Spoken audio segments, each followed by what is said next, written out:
What up, nieces and nephews? Uncle Chance coming at you for the first time in a long time with some hip mobility, because those hips give us all problems.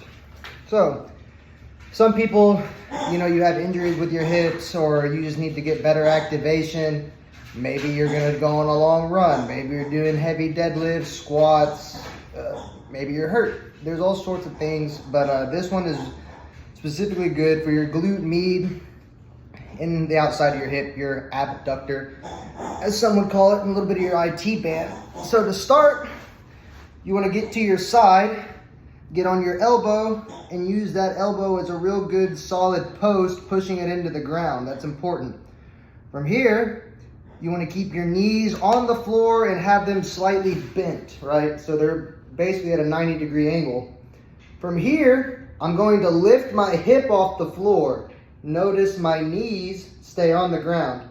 I'm then going to do a hip bridge from this position, bring it back, lower my hip back to the floor. Whole time I'm pressing in with my elbow. Lift that hip up, keeping the knees down. Hip bridge, go back, lower the hip. From here, I'm gonna go to my back, hit 10 regular hip bridges. Hold it for just a second at the top. After I hit my 10 hip bridges there, I'm gonna do that hip lift on the other side. So again, strong elbow, knees need to be bent. Knees also need to stay on the ground the entire time. We're gonna lift that hip up, keeping the knees down, hip bridge, bring it back in, and lower that hip.